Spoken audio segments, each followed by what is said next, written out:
Hi there, my name's Daryl and welcome to the check-in. Today I've got with me Kelly, Holly and Shannon, and the subject matter today is taking your dogs on holiday. So we're going to give you some tips and advice on what I've been contractually obliged to put in as the ultimate holiday. So to start with, we're going to be looking at the logistics first of all of getting your pooch around. Kelly, do you want to kick us off? Yes, there's a few things to consider when you are looking to bring your pooch away on holiday if you can't bear to be away from them for that long to make it a paw-fect vacation. First of all, look at how long you're going away for and weigh up where it is that you're actually going. Bringing your dog, pooch, puppy, animal of any kind on a long-haul international flight is going to be a lot more difficult. For some countries, they might actually have to be quarantined when they get to the other side, meaning they might miss the whole vacation. So bear in mind how you're getting to places when you are actually researching. Obviously, if you're going to the States for a week and your dog's in quarantine for about a week, it's not ideal. So the best things to do are to look at destinations that are close by. Stay at home, have a staycation. The ferry, you can take your dogs across to Ireland as well. You can go on the Euro shuttle, bring them to France. Anywhere drivable in Europe is ideal. Do also, if they are going outside of the UK, they will need certain puppy pooches documentations. There is a certain form of animal passport. They will need to be microchipped, which is the norm in the UK at the moment, and they'll just need to have certain vaccinations and jabs, etc. I think rabies is the main one. So bear that in mind. Driving somewhere is the easiest with a dog. Dogs are pretty comfortable and content in a car.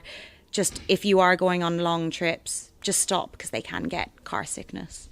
Oh, sound advice. You sound like you're speaking from experience there. Do you have a dog yourself? I do. I've got a lovely Cocker Spaniel. He's just over a year. Oh, He's amazing. And the name? Luca, but we call him the Noog. The Noog. Well, hello to the Noog if you're watching. Well, you mentioned there about travelling domestically and abroad can be a challenge with dogs. What about travelling with your hound in the UK, Holly? Any advice? Yeah, so there's a lot of places that you can go that are dog friendly. So some websites like holiday cottages, you can rent out a cottage in the countryside and take them, and obviously you're allowed pets there, which I've done. I went to Dorset quite a few times, which is really good. Like, you kind of want to go to a countryside place because there's so many places to walk, and obviously having a dog is perfect. Or you can sort of go down to the coast if you don't live near the coast, and there's loads of places you can go and just rent places out that are dog friendly. Yeah, pretty good. I think Airbnb as well has a pet-friendly filter as well that you can go on as well. But so it's okay in the UK then to get out and about, not quite so bad. But what about if you're going abroad? Shannon, I think you've got a little tip. I'd say go to Amsterdam because you can have lovely walks along the canal. It's very easy to get to by either ferry or you can get the train.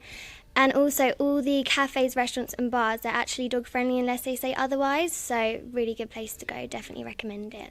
Pretty good. I think train travel generally is pretty good for dogs, isn't it? I think most of the main train companies allow dogs onto them as opposed to the airlines. But the great thing actually about if you are driving across to the continent and you're taking your dog, Eurotunnel shuttle on.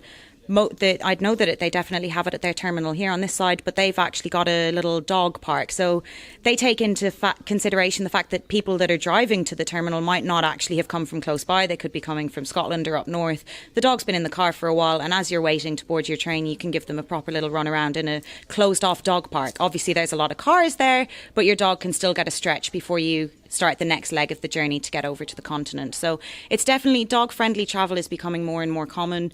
In America, for domestic flights, if you lived out there, you can actually take your dog on the plane. And it's great. You just be sitting there next to a lovely dog for the whole duration of your domestic flight in the States. They don't even bat an eyelid. Hopefully it's something that will come in here. What could be better than sharing a long flight with a dog? We've had a little doggy hello over here. Any dogs between us over here at home? I've got a dog, a Bichon poo called Marley. A Bichon poo called Marley. Holly? Yeah, I used to have a Rottweiler, but he passed away. Oh, well, and on that rather tragic note, we say thank you for watching us once again and join us next time on The Check-In.